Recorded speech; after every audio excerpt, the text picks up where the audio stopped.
विसट कंदोट दलाणुयारम सुलोयणम चंद समान तुंडम गुणाजियम चंपे पुप सुहम तम गोमटेशम प्रणमामि नित्यम तम गोमटेशम प्रणमामि नित्यम तम गोमटेशम प्रणमामि नित्यम। बोले गोमटेश बाहुबली भगवान की। आहार जी सिद्ध क्षेत्र के मूल नायक 1008 श्री शांतिनाथ भगवान की जय। संत श्रोमणी आचार्य गुरुवर विद्यासागर जी महामुनिराज की जय। परम पूज्य मुनि श्री 108 दुर्लभ सागर जी महाराज की जय। परम पूज्य मुनि श्री 108 संधान सागर जी महाराज की जय। बात निवेदन की चल रही है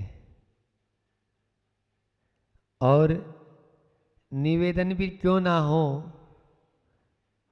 क्योंकि भक्त और भगवान या गुरु और शिष्य का संबंध उस सूरजमुखी की पेड़ की तरह होता है। जो सूर्य जिधर जिधर जाता है सूरजमुखी का वो फूल भी उधर उधर अपना मुंह कर लेता है। सूर्य ढल जाता है तो सूरजमुखी का वह फूल भी बंद हो जाता है और सूर्य खिल जाता है, उग जाता है तो वह फूल भी खिल जाता है। इसी प्रकार का संबंध होता है, तभी जाकर कार्य होते हैं जिनके शासन में हम जी रहे हैं। कल रामनवमी थी है ना, अभी तो ये पूरा चलता ही, पूरा चैत्र का महीना आपका इसी में ही रहता है। नव जरा इनके आते ना, हाँ नवरात्रि, तो नए साल की शुरुआत गुड़ी पड़वा तो वह भी आई, फिर उसके बाद में 9 दिन तक आराधना वो लोग करते हैं। और अभी आपके जैन धर्म के अनुसार भी 16 कारण पर्व चल रहे हैं इस चैत्र मास में, और पर्युषण 10 लक्षण पर्व भी चल रहे हैं। अब ये अलग बात है कि सब भदैया जैनी हो गए आजकल ज़्यादातर। भदैया जैनी जो भादवे में भाद्रपद मास में अपने आप को जैनी बना लेते हैं, वो भदैया जैनी 1 महीने के लिए तो वो खूब अच्छे से धर्म ध्यान करेंगे, खूब व्रत उपवास करेंगे, बाकी उनको कुछ नहीं मालूम अब 10 दिन के बाद और क्या हो रहा है। तो वो वाला अभी 10 लक्षण पर्व चल रहे हैं, और 10 लक्षण पर्व में भी आज दशमी, जिसको आप लोग धूप दशमी के नाम से भी बोलते हो, तो ये दशमी का आज दिन है। तो ये व्रत जो है अपना 10 लक्षण व्रत भी, फिर रत्नत्रय भी जो 12, 13 और 14 जो आने वाली है, 13, 14, तो ये रत्नत्रय व्रत कहलाते हैं। इस प्रकार अनेक व्रतों का यह समूह एक साथ मिलकर चैत्र मास के शुक्ल पक्ष में आते हैं, और हम लोग भी अपने आप को पुण्यशाली समझते हैं जो ऐसी पावन धरा, ऐसी सिद्ध धरा पर आने का सुअवसर प्राप्त हुआ। भगवान शांतिनाथ भगवान के दर्शन करने का अवसर प्राप्त हुआ, ऐसा हर किसी को नहीं मिलता है। सिद्ध क्षेत्र पर कल्याण मनाने का अवसर बहुत बिरलों को मिलता है, जिनके खाते में बहुत पुण्य होता है। नहीं तो ललितपुर वाले भी आके चले गए, अध्यक्ष जी वगैरह, और बड़ा मेलरा वाले भी लगे हैं, लेकिन यह आहार जी सिद्ध क्षेत्र का पुण्य रहा, जो उसको यह पुण्य प्राप्त हो रहा है। अब उसका पूरा उपयोग भी हमका करना है। महत्वपूर्ण बंधुओं बालकों, योग नहीं है, योग का प्रयोग महत्वपूर्ण है। योग मिलना तो सहज है, हमें यह मनुष्य जीवन का योग मिला, यह सहज है, लेकिन प्रयोग क्या किया, प्रयोग क्या किया। एक क्षण का भी यदि मान लीजिए हमें उपयोग या प्रयोग किया तो निश्चित रूप से हमारा उत्थान हो जाएगा। इसलिए जीवन मिला है तो उसका उपयोग करो। यह जीवन एक कड़वी तुमड़ी की तरह है, सुन रहे हो? कड़वी तुमड़ी जानते हो? लौटकी होती है ना, लौटकी। खाएंगे तो फूड पॉइजन हो जाएगा और उपयोग कर लेंगे तो तर जाएंगे। इसलिए जीवन कड़वी तुंबड़ी की तरह है, इसका उपयोग करो, उपभोग नहीं।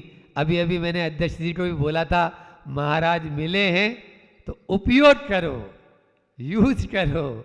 उपयोग करोगे तो तर जाओगे और उपभोग करोगे तो मर जाओगे। वो कड़वी तुमड़ी जिसको खा लेगा आदमी फूड पॉइजन होगा, पहुंच जाएगा। और उसी का यदि उपयोग करेगा, 8-10 कड़वी तुमड़ियों को सुखा लिया और उसका एक पटिया बनाया उस पर, और नीचे वो तुमड़ी बांध दी, पानी में रखा, अब तैरते हुए उस पटिया पे बैठ जाओ, उस पार पहुंच जाओगे।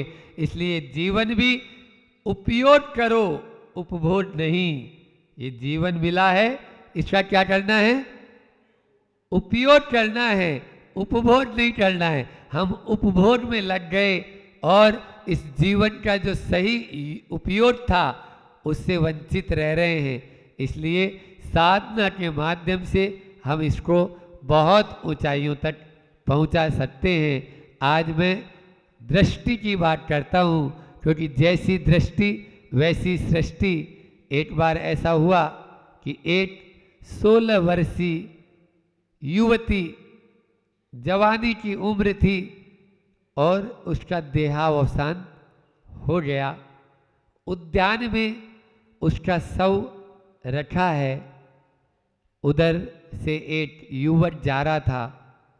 वो जैसे ही उस युवती को देखता है, उस युवती के शव को देखता है, सोचता है कितना कमनीय शरीर था, खास अगर ये मेरे साथ होती या मेरी पत्नी बनकर रहती, कितना आनंद आता। थोड़ी देर बाद में ही उधर से एक वेश्या का गुजरना हुआ। वह सोचती है खास अगर जवानी में ये मुझे मिल जाती तो मेरे अर्थोपार्जन का एक बहुत अच्छा जरिया बन जाता। तभी वहाँ उद्यान में दूर बैठे हुए संत थे। उन संत ने, उनके भी विचार उस शव को देखकर होते हैं कि खास अगर इसने अपनी जवानी के पहले ही कुछ अपने जीवन में कर लिया होता तो आज इसका जीवन धन्य धन्य हो जाता। सब एक है, दृष्टि सबकी अलग अलग है। और भी चोर होता है तो वह उसके आभूषणों पर दृष्टि रखता है कि इसके आभूषण बस मुझे मिल जाए। एक श्वान होता है, वह एक डेड बॉडी के लिए बस अपना उसका आहार बनाना चाहता है कि बस इसको खा पी के मैं नकी कर लूँ। ये इस प्रकार के जो जीव, जो प्राणी जिसकी जैसी दृष्टि होगी वो उतना ही सोच पाएगा, उससे ऊपर का नहीं सोच पाएगा। 4 प्रकार की दृष्टि का ध्यान रखना बच्चों। पहली दृष्टि है अर्थ दृष्टि। ये जीवन जो है इसमें पहली दृष्टि कौन सी है?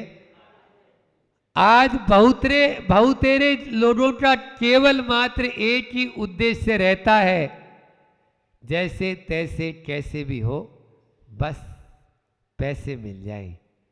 जैसे तैसे कैसे भी बस पैसे मिल जाएं। यहाँ पर बैठे हुए गुरुकुल के छात्रों से भी मैं पूछना चाहूँगा, तुम लोग यहाँ क्यों आए? बोले महाराज जी पढ़ाई करने। पढ़ाई करके क्या करेंगे? महाराज जी अच्छी बड़ी जॉब मिल जाए। और जॉब करके बस महाराज जी पैकेज बढ़िया बड़ा सा बड़ा मिल जाए, और कुछ नहीं चाहिए। एक अपना इंदौर में फ्लैट हो जाए, एक टीकमगढ़ में, और ज़्यादा है तो बम्बई में हो जाए, और फिर अमेरिका में भी हो ही जाए महाराज जी तो अच्छा है, बढ़िया है। टीकमगढ़ वाला बम्बई भाग रहा है, बम्बई वाला अमेरिका भाग रहा है, और या आहार जी या हमारे पास के गिरार जी के, बराइठा के, सब छोटे छोटे गाँव के यहाँ बालक पढ़ रहे हैं। हम इंटरव्यू लेते रहते हैं इनका। हाँ, आज ही जैसे गिरार जी का एक अतिशय नाम का बच्चा था, बहुत अच्छा सुंदर बालक था, तो वह तो बराइठा में यहाँ छोटे छोटे घर हैं, लेकिन उनके भी ऊंचे अर्थ की और ही दृष्टि रहती है। बंधुओं ध्यान रखना, अर्थ का जीवन में वही महत्व है जो पानी में नाव का महत्व है, या नाव के लिए पानी का महत्व है। पानी पर जब तक नाव के नीचे पानी रहेगा, नाव आराम से सरपट दौड़ती रहेगी। जिस दिन नाव के अंदर पानी आ जाएगा, नाव को डूबने से कोई नहीं बचा पाएगा। नाव को डूबने से कोई भी नहीं बचा पाएगा। इसलिए पानी के ऊपर नाव चले, मतलब नाव के नीचे पानी रहे तो कोई बाधा नहीं, लेकिन नाव के भीतर पानी कभी भी आना नहीं चाहिए। अर्थ भी हमारे जीवन का साधन है, साध्य नहीं, साधन है, उसके बिना काम नहीं चलेगा। आचार्य श्री जी बार बार कहते हैं, कोई भी गृहस्थ जो है, यदि उसके पास में कोड़ी भी नहीं तो 2 कोड़ी का है, कोड़ी भी नहीं तो वो, और साधु के पास में यदि कोड़ी भी है तो वो 2 कोड़ी का है। साधु के पास में यदि कोड़ी भी है तो वो 2 कोड़ी का है, और गृहस्थ के पास में यदि कोड़ी भी नहीं तो वो भी 2 कोड़ी का है। इसलिए गृहस्थ के पास में कोड़ी होना बहुत जरूरी है, तभी वो अपना भी भरण पोषण पालन करेगा और अपने आश्रित जो लोग हैं उनका भी, और जो गुरु हैं या जो भी अपने घर पर पात्र आते हैं उन लोगों के लिए भी वह सब कुछ कर पाएगा। इसलिए अपने जीवन में अर्थ दृष्टि रखो, धंधा हो लेकिन अंधाधुंध न हो। हमारे यहाँ पर हिंसा जो है 4 प्रकार की बताई, महेंद्र भैया सुन रहे हो? 4 प्रकार की हिंसा में से 3 प्रकार की हिंसा की भगवान महावीर स्वामी ने छूट दे दी।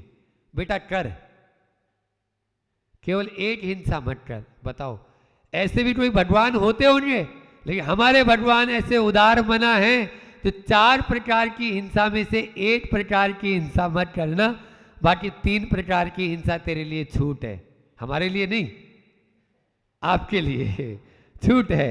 वो 4 प्रकार की हिंसा कौन सी है? सांगानेर वाले बच्चे तो बता ही देंगे। हाँ, पहली होती है संकल्पी हिंसा, फिर होती है आरंभी हिंसा, फिर उद्योगी हिंसा और विरोधी हिंसा। ठीक है ना? संकल्प पूर्वक कोई जीव को मत मार, भगवान महावीर स्वामी यही बोलते हैं। बाकी तू उद्योग करेगा, बिना उद्योग के तेरा काम चलेगा? नहीं चलेगा। बिना आरंभ सारंभ के, बैठिए ये विधायिका जी, हाँ पूर्व विधायिका जी, तो कभी काम चलेगा? नहीं चलेगा।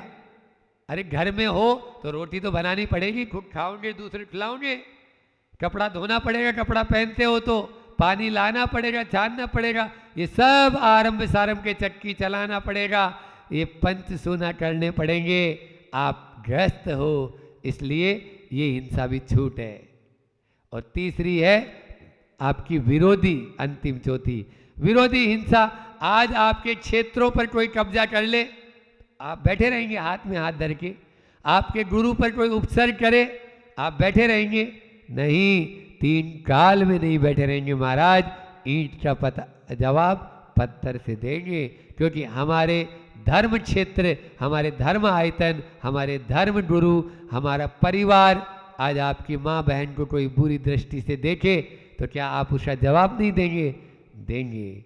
समझ में आ रहा है? तो ये विरोधी हिंसा की भी छूट है आपके लिए। हम किसी पर अटैक नहीं करेंगे, लेकिन यदि कोई हमारे ऊपर अटैक करेगा, हमारे देश पर अटैक करेगा, तो उसका जवाब मुंह तोड़ देना जानते हैं, मुंह तोड़ देना जानते हैं। भारत में क्या बोला था मैंने? डिफेंस मिनिस्ट्री है, डिफेंस मिनिस्ट्री नहीं। यहाँ पर आक्रमण विभाग नहीं है, यहाँ पर सुरक्षा विभाग है, रक्षा मंत्रालय है। आक्रमण मंत्रालय आज तक कभी नहीं बनाया भारत ने। अन्य देशों में दूसरे देशों पर आक्रमण करने की प्रथा है। 200-200 वर्ष तक भारत को गुलाम बनाकर रखा है बंधुओं। क्या जानते हो आप लोग? इतिहास तो पढ़ो। आचार्य श्री जी बार बार यही कहते हैं, गुरुकुल के बच्चों से भी मैं यही कहना चाहूँगा, इतिहास को जानो। विज्ञान नहीं पढ़ोगे कोई बात नहीं, विज्ञान भटका देता है, लेकिन इतिहास हमें लौटाता है। इतिहास हमें लौटाता है। इतिहास सुई का काम करता है, विज्ञान कैंची का काम करता है। इतिहास कुछ देगा, विज्ञान तो हमेशा कुछ आपसे लेगा, इसलिए लेने वाले क्यों पीछे पड़े हो। इसलिए इतिहास की ओर तो पहली दृष्टि थी अर्थ की दृष्टि। मैं बोल रहा था उद्योग में हिंसा हो चलेगा, लेकिन हिंसा का उद्योग कभी नहीं करना। पोल्ट्री फार्म है, बूचड़ खाने हैं, हाँ, फिश फार्म हाउस है, ये सब हिंसा के उद्योग हैं और उद्योग में हिंसा क्षम्य है। दूसरी दृष्टि है भोग की दृष्टि। दूसरी दृष्टि क्या है? भोगवादी दृष्टि। इससे भी ऊपर उठना है, हम भौतिक दृष्टि से बचे। भोग दृष्टि में क्या होता है? केवल हमारा इस शरीर और संबंधी और संसार के भोगों में ही, संसार शरीर और संबंधियों से संबंधित जो भी भोग हैं, पंचेंद्रिय के जो भोग हैं, उन्हीं में हमारा पूरा जीवन बीत जाता है। लेकिन हमारी आसक्ति ऐसी है जो कभी छूटती नहीं है, छूटती नहीं है। वैसे आसक्ति खुद बोल रही है ना, जो आसक्ति है जा नहीं सकती। आसक्ति का मतलब क्या? जो आसक्ति है जा नहीं सकती है, वही तो आसक्ति है। यही हमारे अंदर में आशा की अनुभव पर विजय हो जाती है। एक उदाहरण याद आया कि एक बार ऐसा हुआ, एक व्यक्ति की विवाह हुआ, उसका मित्र उसके विवाह में आया, साल भर भी नहीं हुआ, दूसरा कार्ड उस मित्र के पास पहुंच गया। अभी तो उसका विवाह हुआ था 1 साल पहले, फिर से विवाह कर रहा है। चल कोई बात नहीं, आपके बेटे को भेज दिया, जा बेटा तू चले जा। 1 साल बीता नहीं, तीसरा कार्ड फिर आ गया, अध्यक्ष जी शादी का, विवाह का। बोला हो क्या गया उसको? तीसरा कार्ड आ गया। अब के उसने 1000 रुपए का लिफाफा डाला और भेज दिया। 1 साल और बीता, चौथा कार्ड आ गया शादी का, उसी की शादी का, एक ही की शादी का चौथा कार्ड। हद हो गई, 3 बार विवाह कर लिया, ये क्या माजना है? तो इस बार उसने लिख के भेज दिया एक पर्ची पर और लिफाफे में डाल दिया, आशा पर, अनुभव पर आशा की विजय। अनुभव पर आशा की विजय। अब हुआ क्या था? पहली पत्नी आई, वो बहुत अच्छी थी, लेकिन गुस्सेल थी, कभी भी कुछ भी कहीं पर भी कोई बात बोल देती थी, तो उसने उसका तलाक दे दिया था। 1 साल हुआ नहीं, तलाक हो गया था। ऐसा ही होता है विदेशों में, तो भारत में कम होते हैं, आजकल यहाँ भी होने लगे क्योंकि पाश्चात्य संस्कृति आ गई। अब दूसरी पत्नी आई, थी तो बहुत अच्छी, गुस्सेल भी नहीं थी, सब हमेशा बीमार रहती थी, कोई काम नहीं करना, हाथ कर ही नहीं पाती थी, वो केवल पलंग पे ही बेड रेस्ट बस चाहिए उसको, 12 महीने 365 दिन। अब कैसे काम चले? उसने उसको भी छोड़ दिया। तीसरी आई, वो सब अच्छी थी, काम भी करती थी, लेकिन थोड़े से ही दिन हुए बीमार हुई और चल बसी, तो उसने चौथी शादी कर ली। अरे भैया, जब 3 से तुम्हारा काम नहीं बन पाया तो चौथी कौन सी निहाल कर देगी तुम्हें? ये तो उसको सोचना था, लेकिन आदमी ये नहीं सोचता है, बस वंस मोर, एक बार और, वंस मोर, एक बार और, वंस मोर, एक बार और, इसी में पूरी जिंदगी उसकी चली जाती है, पूरी जिंदगी उसी में। आप लोगों ने मंदिरों में एक संसार वृक्ष देखा होगा, जिसपे एक आदमी लटका हुआ है ना, और एक वो शहद की बूंद के चक्कर में पड़ा रहता है, 2 चूहे कतर रहे हैं, हाथी सूंड में पेड़ को हिला रहा है ना, और उधर एक विमान बना हुआ है, उसमें से वो विद्याधर, जैसे हमारे महेंद्र जी और ये हैं श्रीमती जी, तो अब वो माओ का मन तो होता ही है। देखो ये आदमी कितना कष्ट के अंदर है, नीचे 4-4 सांप लपटते हुए, कुआं है गहरा, उसमें गिरेगा। अपन एक काम करते हैं, इसका हाथ पकड़ के अपने इस विमान में लेके, विद्याधर थे और वहाँ छोड़ देंगे आगे, तो वो महेंद्र जी तरह बोलता है, भैया एक हाथ मुझे दे दे, हम तुम्हें अपने विमान में लेके और आगे छोड़ देंगे थोड़ा सा, जिससे तुम्हारी ये सारे संकट दूर हो जाएंगे। जो चूहे काट रहे हैं, डाल तो टूटने ही वाली है, और आदमी हाथी लटका हुआ है, उसको हिला रहा है, तो तुम तो मरने के सारे सतुने, मधुमक्खियां तेरे शरीर को निचोड़ रही है, हैं? सगे संबंधी जितने होते हैं वो मधुमक्खियों जैसे ही, और क्या निचोड़ निचोड़ के खा जाते हैं। तो वही, तो वो क्या बोलता है, बस एक बूंद ये शहद की जो और आ गई, बस वो यही दृष्टि है और कुछ नहीं है। इसको बोलते हैं भोग दृष्टि। कौन सी दृष्टि?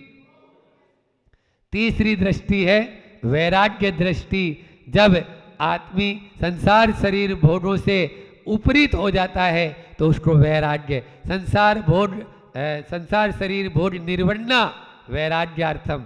वैराग्य कहते किसको हैं? संसार शरीर और भोगों से ऊपर उड़ जाने को तो वैराग्य कहते हैं। इसलिए अपनी वैराग्य दृष्टि को मजबूत बनाएं। और वैराग्य दृष्टि कैसी हो बंधुओं?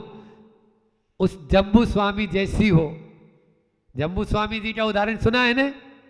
जम्बू स्वामी की वो बोलते हैं मुझे ब्याह नहीं करना, मुझे शादी नहीं करनी। उसकी माँ बोलती है बेटा बिना विवाह के कैसे होगा, तू विवाह कर ले। देखो मैं विवाह कर तो लूँगा, लेकिन जिस दिन विवाह होगा उसी दिन सवेरे दूसरे दिन चले जाऊँगा। हाँ तुम कर तो ले, एक बार कर तो ले, फिर सब मालूम चल जाएगा कितना आनंद आता है शादी करने के बाद में। पूछ लो जिन्होंने की है। अब वो तो पहले से दृढ़ था अपने वैराग्य पर। जम्बू स्वामी 8 राजकुमारियां, एक से एक बढ़कर विश्व सुंदरी, भारत सुंदरी नहीं विश्व सुंदरी, और 8 उसकी तैयार, और पहले से कंडीशन रख दी कि ये सुबह चले जाएगा, हम नहीं जानते तुम लोग, फिर नहीं तुम्हारा कोई पति नहीं रहेगा, ये तो महाराज बनेगा। बोले हाँ देखते तो है, हमारे में भी ताकत है रोटने की। अब रोटने की ताकत अब रात भर लगी रही, इधर हाव भाव, लेकिन इसको कोई से मतलब नहीं। ये अपना धर्म ध्यान बिल्कुल, बस मुझे तो सुबह बस होना चाहिए, रात जैसे तैसे कैसे बीत जाए, सुबह मैं बस निकल जाऊंगा। इतने में चोर, विद्युत चोर वो आया। आज तो खूब माल आया है, राजा का बेटा है, दहेज में खूब माल मिला है इसको, तो ये 8 आई है, तो माल भी वो चोरी करने पहुंचता है अपने 500 शिष्यों के साथ में। उसकी माँ उस चोर को देख लेती है, उस चोर को बोलती है पूरा माल तेरा, बस मेरे बेटे को सुबह होने तक तू रोट ले, पूरा माल तेरा, तू बस उसको मुनि बनने से रोट दे, बाकी और कुछ नहीं चाहती।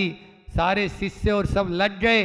उन्होंने देखा 8 राजकुमारियां अपने हाव भाव से उसको रिझा रही है, लेकिन वो आंख खोलने को तैयार नहीं, वो तो केवल अपने आत्म ध्यान में लीन है। ऐसा वैराग्य दृष्टि, अरे धिक्कार है ऐसे भोग और विलासों को। ये तो सवेरे जाएंगे, मैं अभी जाके अपनी आत्मा कल्याण करूंगा। और वो विद्युत चोर अपने 500 शिष्यों के साथ में रात ही में चला गया, रात ही में दीक्षा लेने के लिए चले गए। और सवेरा जैसे हुआ, और ये तय था वो तो जाना ही है, और 8 की 8 वो भी हार गई, वो भी उनके पीछे पीछे।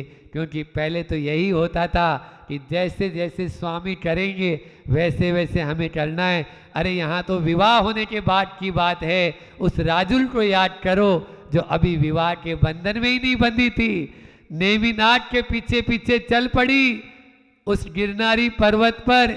उसका नाम ही है गिरनार, जहाँ वो गिरती गिरती नारी, चलते चलते पाँव छिल गए, लेकिन फिर भी नहीं, स्वामी चले गए, तो अब मुझे यहाँ नहीं रहना, इसीलिए उसका नाम पड़ा गिरनार। समझ में आया? तो तीसरी ये वैराग्य दृष्टि हो, और अंतिम और चौथी दृष्टि है आत्म दृष्टि। पहली कौन सी बताई बच्चों? अर्थ दृष्टि। दूसरी भौतिक दृष्टि है ना, या भोग दृष्टि। और तीसरी वैराग्य दृष्टि, और चौथी आत्मदृष्टि। जो मुनि महाराज होते हैं, माताजी होते हैं, वो आत्मदृष्टि हो जाते हैं। अब वैराग्य से भी ऊपर उठकर केवल अपनी आत्मा को ही केंद्र बिंदु बनाकर चलते हैं। आचार्य श्री जी की वो पंक्तियां हैं ना कि केंद्र बिंदु आत्मा को बना कर ध्यान धरे निर्जन वन में गुरु ध्यान लगाए, खड्गासन में गुरु ध्यान लगाए।